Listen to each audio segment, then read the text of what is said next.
Deja vu is about what comes to mind. Certainly, very disheartening loss. This one probably hurts a little more because it was at home. We just didn't make shots. Got to make shots. At the end of the day, you got to be able to score the basketball.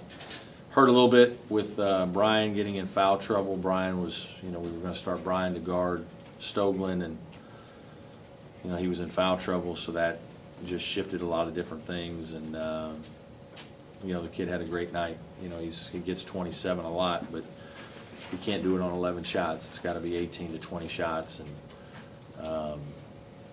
we didn't do a couple things very well in terms of trapping him out of some ball screen situations that I would have liked to seen better. And certainly the Mosley kid making 3 threes was huge for them. Give our guys credit. I thought we really battled back in the 1-3-1, and just a little bit unlucky with Andre's free throws. So we lose another game by 2. Question? Coach, I asked the guys how they keep themselves from getting frustrated. How do you keep from getting frustrated, keep them from getting frustrated? You just got to keep grinding. I mean, it goes with the territory. It's not easy at all, believe me. I mean, when you're putting as much time, energy, and effort as we are, and you come up short like this, it tests you. And it's easier when you get beat by 18 or 20. The other team plays great, you play bad, and you just kind of sometimes coaching acts, you just burn the tape. And you just kind of move on. It's like, all right, that happens. To our kids' credit, that really hasn't happened in the league. We've been grinding and battling, and we've been on that cliff ready to just get pushed off the edge in all these games. And, somehow, some way, we find some way to get a spark and get back in it. That's when we make a couple big shots, and, lo and behold, we find ourselves in a one-possession game in the last minute. And it's, in some ways, it's not fool's gold a little bit that we're, we lose all these games close, but in some ways we're lucky to get to the part about being close. And so, it's going to happen when you're fighting and scratching and clawing your way back. You just would like to think that, we would make a couple of these free throws or shot or whatever, just to have one go our way would really be helpful, and it just hasn't happened. About Mills play tonight, he seemed like he was okay in the first half. Obviously made some big shots late. I thought his energy level was really good, and he played really well in the second half. You talked, I think, yesterday about volume possessions. Is part of the problem the double-digit deficits in the second half, maybe the stretch Maryland had to build like a 12-14 point lead? Yeah, in the first half I thought we took a handful of bad shots. In the second half I really don't think we took as many bad shots. I think we didn't finish some shots we needed to finish, and there were some shots that way in the first half too. But there was a little run there where they made a couple shots in a row back to back. They got feeling pretty good about themselves, and when you've got a guy like Stoglin who can score points in a hurry, that's what you're scared of. And that's why you need him to have a high volume number of attempts, because at least he's missing some shots, and you're going the other way. It's the crazy thing is you just keep looking, and it's like we had 7 turnovers at half, we had 2 turnovers in the second half, but we only shot 37%. So we got a lot of shots, just didn't make them again. Freshmen did not play well tonight.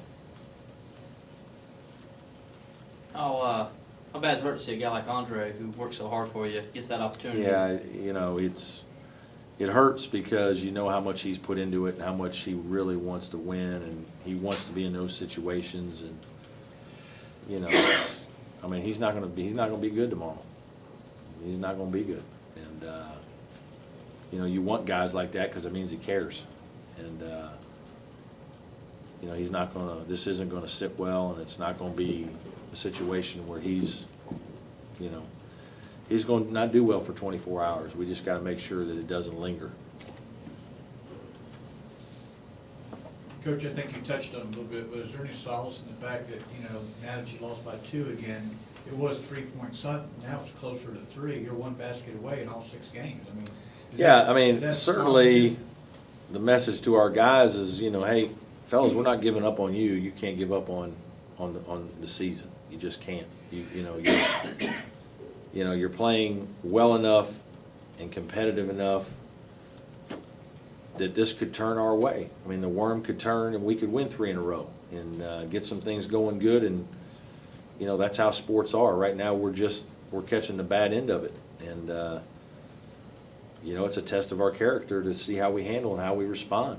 And, I felt like we were on a little bit of edge today, just in shoot around, and I thought we were a little bit quiet maybe before the game. I don't know if, our guys were, nervous, feeling we needed to win this one, and a little apprehensive, but the assistants thought they were fine, and I thought our energy level was pretty good. I don't think, it was anything that we didn't play hard or anything like that. Just, we just got to make a few more better plays. We got to finish a few more plays offensively. Obviously, we had a couple timely free throw misses, and defensively, we got to be able to get a couple better stops. And it's several things that come back to one possession. Was the explanation for not getting the inbounds in front of your bench because he didn't establish possession? Correct. He caught the ball with his foot on the line, so technically then the ball was never inbound, so it has to go back to the point of entry. Any other questions for Coach Brownell? Where was that supposed to go? I mean, did you want that in there? Yeah, we were hoping that he caught it, his foot maybe was right in bounds, and then he stepped on the line after, and obviously would have taken the 70 feet and given up the 4/10 or 5/10, whatever went off the clock, but he caught it with his foot on the line. It was the right call.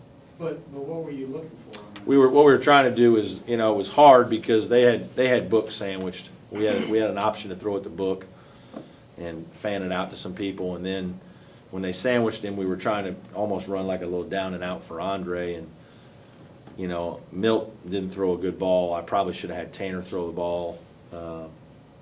It's something we've run before in practice, and we've thrown it, and it's a little bit of it's a risk play, but you got to try it because they know what you're trying to do, and it's you see what happens on the second when you throw it into the backcourt and the guy takes a dribble and you're throwing up a half-court shot. But So you wanted it that deep, like? yeah, we wanted it on this side of half court. Yeah. Hopefully Andre could catch it and turn and get a dribble and get a shot. Okay, thank you, Coach Brownell.